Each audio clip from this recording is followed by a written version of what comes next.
Thank you.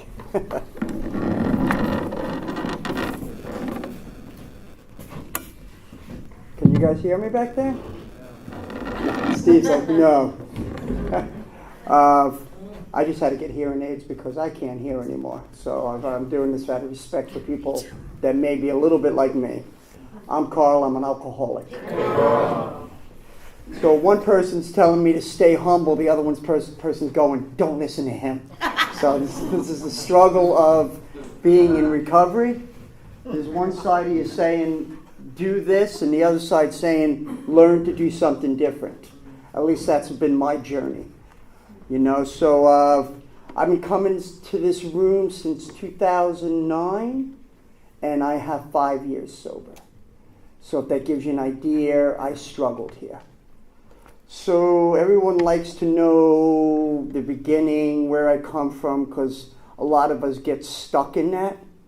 We love the past, we love the drama, we love all the problems and the crashes and the destruction. We love to hear that, and so we can relate to one another. I get it, you know, it's kind of part of what we do. So I'm going to be as short in that as possible because my recovery was enough of that for me, to be honest with you, because I was so defiant when I came in these rooms. So I'll tell you, I was born in Brooklyn, New York, and lived there for a couple years and was raised in Long Island. Grew up in a place that didn't have any lights in it. It was all stop signs. Summertime, I was always in bare feet. Wintertime, I was always in ice skates. You know, it was how my life was. I was an okay student. I had a flat nose and broken glasses all the time with red hair. So I dealt with that in school. And I grew up that way, you know. So I had friends that I knew and had for a long time. And I dealt with a crazy household that broke up after a time period and then got better because my dad remarried another woman and there was some stability there. So I dealt with both sides of it. And I tell you this because we relate to stuff like that. I had a bad childhood, so that's why I allow myself to drink.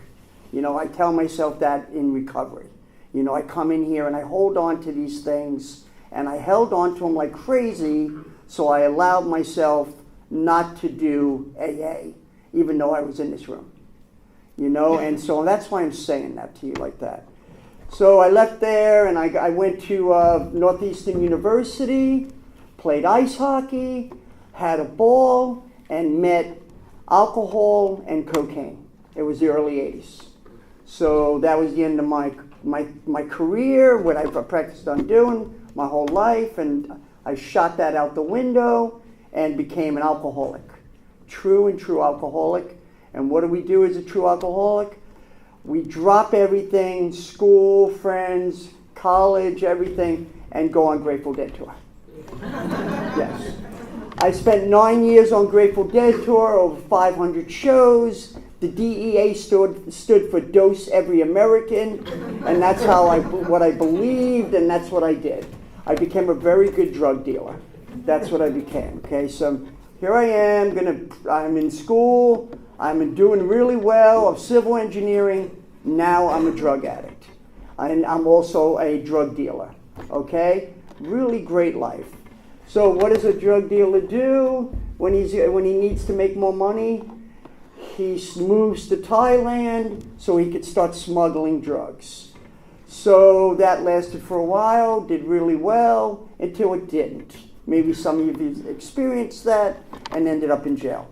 So did I. I ended up in Thailand prison for 4 years. So those are my horror stories. That's what happened. And I never learned a lick from any of it.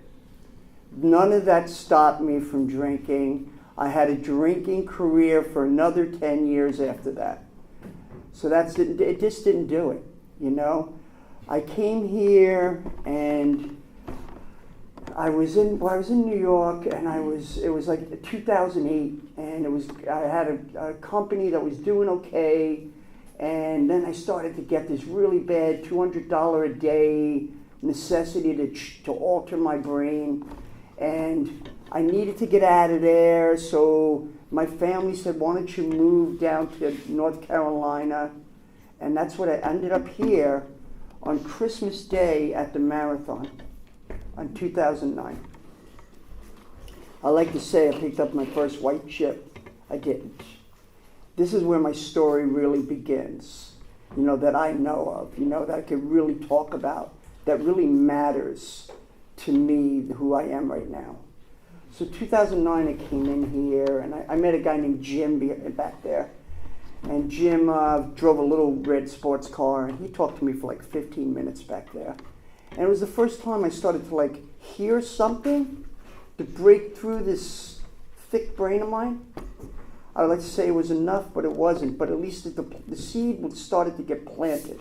So if you hear that expression in here, that's what that's about. So the seed started to get planted, and then I did good for 2 years, right?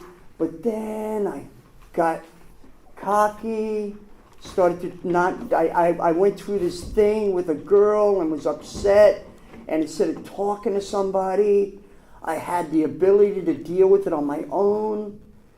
And I went up to New York, woke up a month and a half later in a coma from ODing.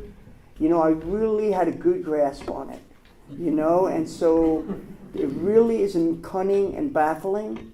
These words are said to us every day when we come in here because it's the darn truth. And I took this place for granted then, and even after then. I took the words that you guys told me, the suggestions you asked me to try to follow. I never listened to it. I didn't know how to. That's my best excuse if I'm going to come up with it, or a way I can looking back right now, can see why I would have this knowledge. Man, there's people in here just giving us knowledge, everybody. That's what they're doing to save my life.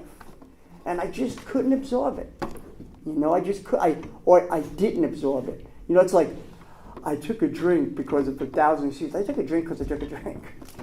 That's just what it is. I didn't listen because I didn't listen. I'll make excuses till the cows come home. It's a lot easier. And you'll also think I'm cool because I got a good excuse to wash it down with. But the truth was I was a dick. And I didn't want to listen to anything. And that, all it did was hurt me. I can look back at it now. It's easy to see it all now. As things start to you get better in this program, it's easy to see that. But at the time, it made sense to be like that. That's the craziness. That gives me an idea of what alcohol and drugs did to my brain, for my perception to see that as excusable, as okay. So after that, I had this really hard time in here. So I would get clean, sober, 6 months. What I should say is I would not do something for 6 months. And I'm talking about not putting alcohol or drugs in my body. I didn't do anything in here. I just didn't do it. So that happened, and I went through, I picked up 7 white chips. I know for some of you in here, I picked up enough I've heard so many of these, to build a house, all that we got in white chips. I didn't pick up that many. But what I did was be here for a while, get the taste, not being sick anymore, being able to sleep okay, getting my job back, and then getting my family, my friends, a little respect, and then lose it all.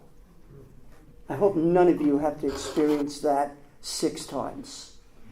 It's devastating to your soul, and it's very hard for some of us to come back in here. I hope that none of you have to go back out again. It's nothing that's any way of... I know what I used to say. God, I used to say this. Well, I think I got it this time. I really learned from my relapse. Bunch of horse shit. And my good friend, John, used to say, have you made a decision? Anyone listen? I didn't know what that meant. See, until I do the steps for real, I don't know what any of those lines mean, because I have to go and do the steps to clean some stuff out here and to also understand it. If I can say them all day long to you right now, we say the steps during the how it works, don't mean shit to me. It doesn't mean anything to me until I actually sit down, for me, another man, and actually go over them and do the work that's asked behind them. So I went through this phase, and then I started to get really bad. So what's really bad? Okay, so I had a really good relationship with a guy in here, and we had a little company. We did really well, and he finally said, look, I'm done with you. And if you know this guy, for him to get to that, it's really bad. You know, he said, I had enough of you, literally like that. And he was right. He was right. You know, I think about what the things I did to friends, family, businesses, employers, customers, and my relationships, my relatives. The things I did. Thank God people forgive one another. Because really, they probably should not forgive me. And here's the deal. I've had my dad tell me, don't call me. I don't want to talk to you anymore. I was breaking his heart. And he didn't know what to do with me. You know, he didn't know how to handle me anymore. He said, you really need not to call me. Looking back at it now, I see. But it's hard to see when I'm in that stuff. I can't believe my own father did that to me. What the hell, Carl? Now it's easy to say. So I went through a lot of that, and I ended up in a... We're going to get out of here early, guys.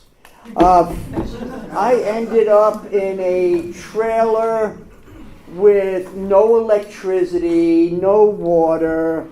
I ended up actually in Steve Cagle's trailer. Yes, I did. And I ended up in his trailer. I couldn't pay the rent. It was $400 a month. Extremely high rent, guys. Extremely high. You know, I was down to 114 pounds. So I had a good friend, Greg, take me to detox. He took me in there. He said, we're not taking you anymore.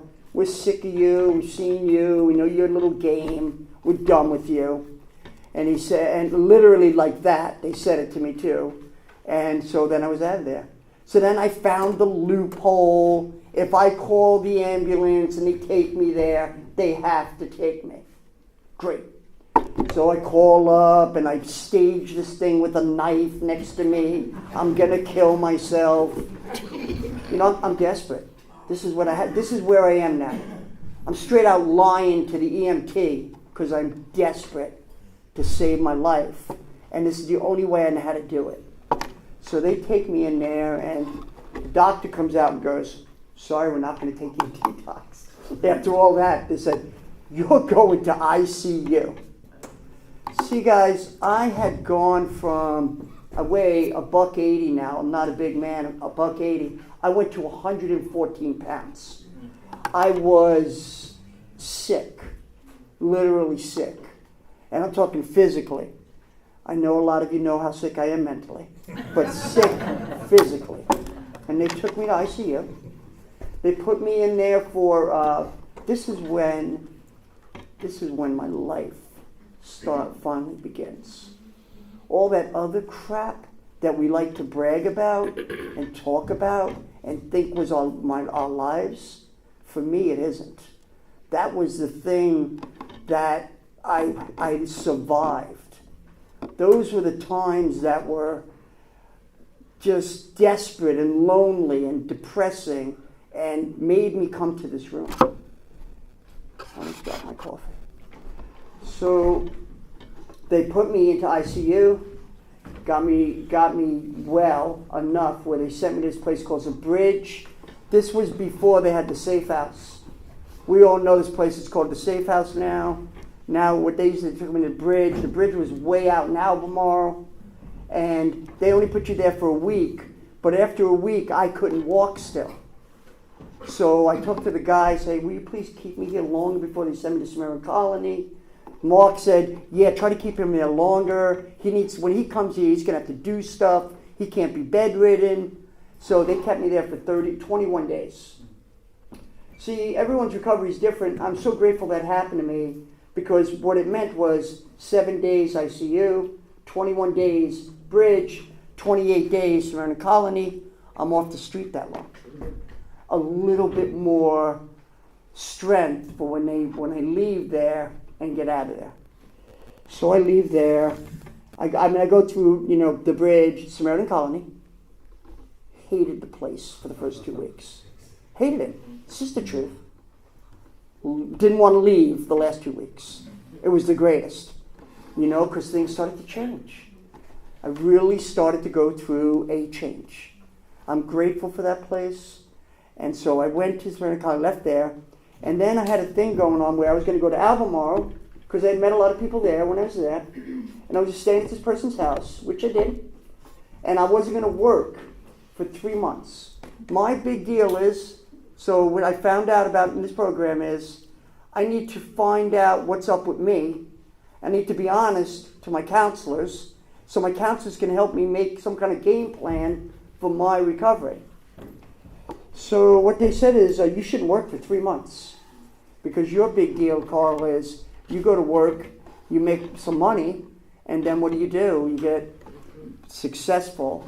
I know a lot of people that are successful, but what I consider successful, and I end up spending my money on stupid stuff. So I didn't work for 3 months. What that did for me was, not only did it not give me money, but it also gave me one more notch on my belt that I was really thinking about my recovery more than the money end of the world. The house, the car, all that stuff, which I had none of at this point.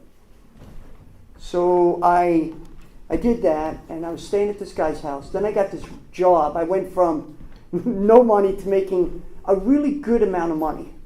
And I was traveling all over. I was driving in a Lexus. I was just, everything changed for me like that. What happened was that I was staying at this guy's house still, and I had my old laundry that had stuff in it that you're not supposed to have when you're in recovery. So his girlfriend thought she was doing me a favor and washed my clothes and found all this paraphernalia. Is that how I say that word? I can't enunciate things really well. You guys know what I'm talking about. And they thought I was using. So I came back. They threw me out of the house. So I knew this guy. I said, hey, can I put my stuff in your house? I packed all my stuff. I put it in his house. His sponsor said, hey, you use it. Get the stuff out of his house. I had to move it out of his house. This is in one day. And this is early recovery. I had to move everything out of that house and move it to someone's garage. Of course, I'm like, I didn't do anything wrong. We always say that, right? And nobody believes us. We're in early recovery. I didn't do it. I swear I didn't do it. Yeah. It fell on deaf ears, you know what I mean? But anyway, so I didn't like that. And then 2 weeks later, my dog, which some of you people know my dog Willoughby, he died 2 weeks later. He'd been with me for 12 years. He was the type of dog, when I drove, he was in my front seat with me everywhere I went. He would be outside, well, it's too cold maybe right now. But normally when I came to AA, he'd be sleeping in the grass, waiting for me to come outside, So he was always with me, and that was devastating.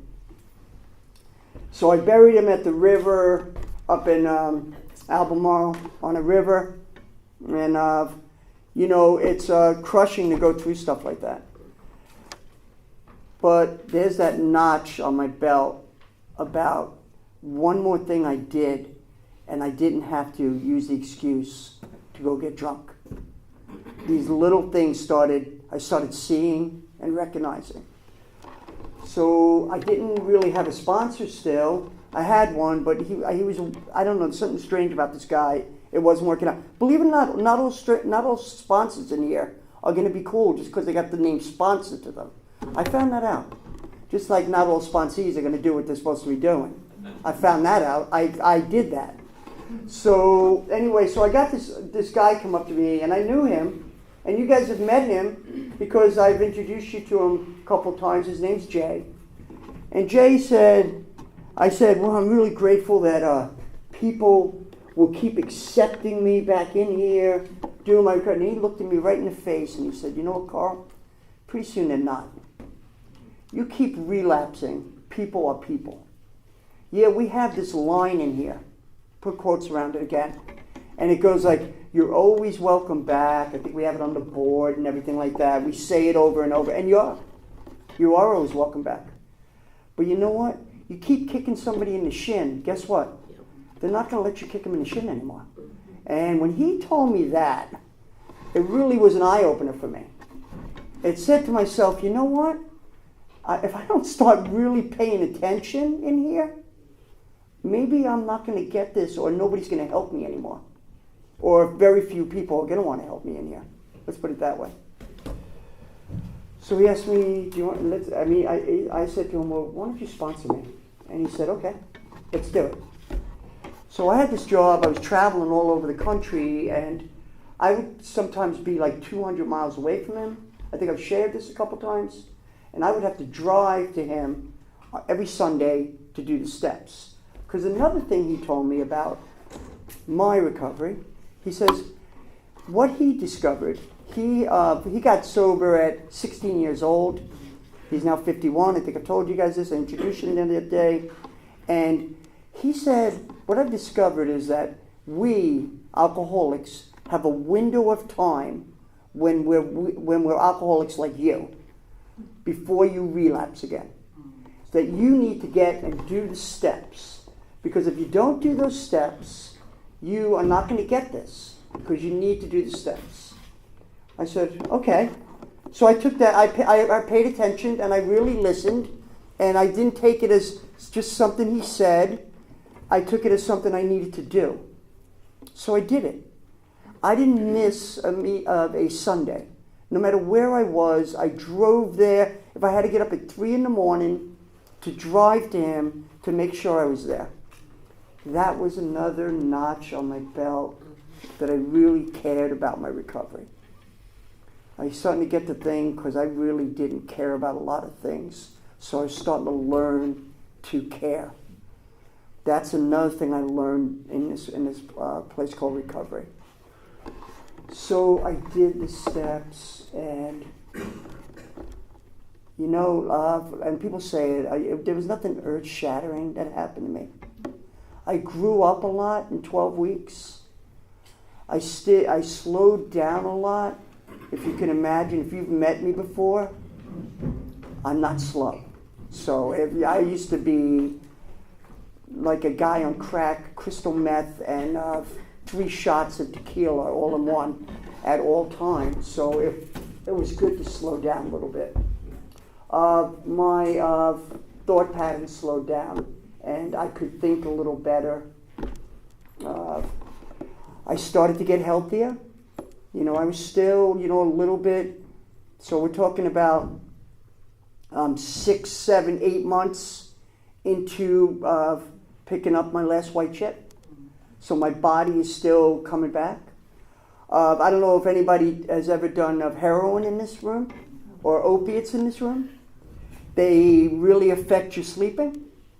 I dealt with that, and that went away where I could just go to sleep. When I first went into detox, ICU, they put you on psych meds, and I didn't need to be on psych meds. But they put you on it. I don't know why they do it, but they do it. So I wasn't on any of that anymore.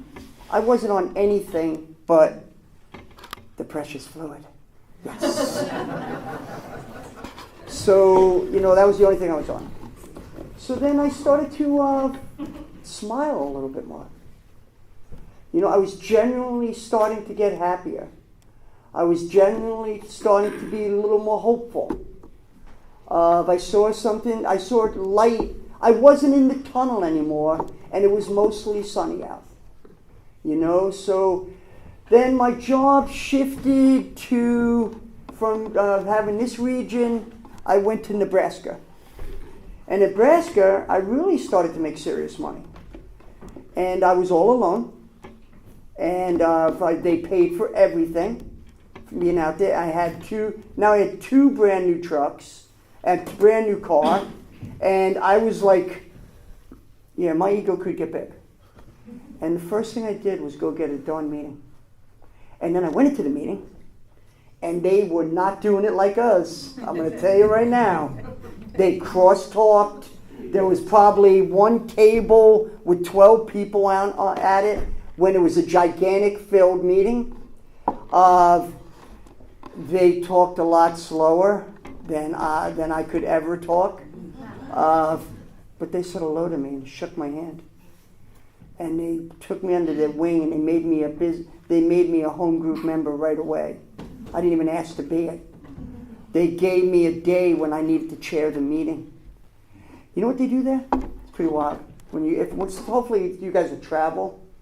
They go with the coffee pot. Like right now while I'm telling my story, there'll be a guy with a coffee pot. Decaf, what do you go? Filling your coffee up. You never had to leave. And they'd go to all the tables and they'd walk back and forth. That was pretty unique. I like that. Especially since I love coffee. Yes.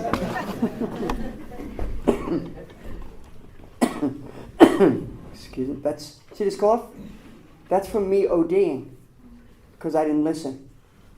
I went and had 2 screwdrivers because I was going to be okay. And then I ended up a month and a half later in a hospital. That was in 2011. It was an awful thing.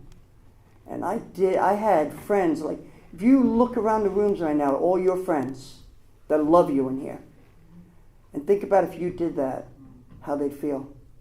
Well, that's what happened with me. I did that, And so, and that still didn't do it. That still didn't do it. That gives you an idea what kind of a dick I am. Are we allowed to say that on a tape recorder? Oh. So anyway, so I did that, and I was in Nebraska, and then what happened was, this Facebook thing, and I'm by myself, so I started messing around on Facebook, and all of a sudden I run into somebody who's like, hey, this is Amy, you remember me? And I'm thinking, well, because I'm burnt out. I don't know about you guys. I see a lot of young men in here. I see a lot of young girls in here. Keep doing it till you're 50. Let's see what happens to your brain. Okay, I see a lot of older people in here that understand what I'm saying right now. Yeah, keep doing it. Oh yeah, you're indestructible, all right? So anyway, so Amy's like, yeah, it's Amy. She talked to me. She's like, hey, Amy. So Amy and I started talking. She's in recovery. Everything's kind of, but she's got a boyfriend. Damn it. Again, when I met her 30-something years ago, she had a boyfriend too. Anyway, but things turned out, and then we started talking, and I started to date Amy by, I would go out there. She'd come out. She was in Chico, California. So, and I was doing it okay. I was starting to learn how to treat a woman who wasn't a drug addict like me or an alcoholic like me. When I was an alcoholic, I treated people this way. So now when I become a sober man, guess what? I don't really have the skill set as much to do these things. So that was another procedure I had to learn in recovery. So I started learning how to do it. I say some stupid stuff occasionally, but I wasn't super bad. No, I wasn't. I wasn't super bad. I want to pretend, be cool and say I was bad because it's good to be bad. That makes you cool. Just like I want to say I'm insane after 5 years of sobriety. I'm not insane. If I'm insane, it means because I didn't do step 10 and really do step 10. If I'm still saying I'm insane. The reality is that I'm not insane anymore. But that doesn't mean that I do everything in my life perfectly. That doesn't mean that I'm still learning how to be a better son, how to be better as a boss. Some guys I want to strangle. Where's Blake? He knows. I just what the hell is going on around here? I have 8 prima donnas that work for me now. It's like, well, I'm thinking about coming to work today. Well, thanks a lot. What the fuck? Yeah. So I deal with that. So I have met really good people in here that I try to emulate, that I try to be like. Okay, that's just the truth. Because in the past I didn't know how to look at people, good people, and emulate them. I liked the people that were not doing the right thing because they were cool. I never use this thing. This is the first, I'm using this a lot tonight. I'm liking this. I think I'm going to bring this into my repertoire. Yes. So that were cool. You know what I mean? But, because I'm shot, I'm just a kid, what do I know? So I see these people and I'm trying to be like them. Now I try to be like people in this room that, I could point to a couple, Donovan, John, he's a go-to guy in here for me, And there's probably more in here, and if I'm not saying your name, I'm sorry. But I try to be like them. It's just the truth. I watch how they conduct themselves in front of other people. And with me, alone. You know what I mean? When they're talking to me on the phone alone, they don't say, we don't have those type of conversations. And I like that. And so it's really what I've always wanted to be, but couldn't do it. So now I'm getting back on the train to where I want to go.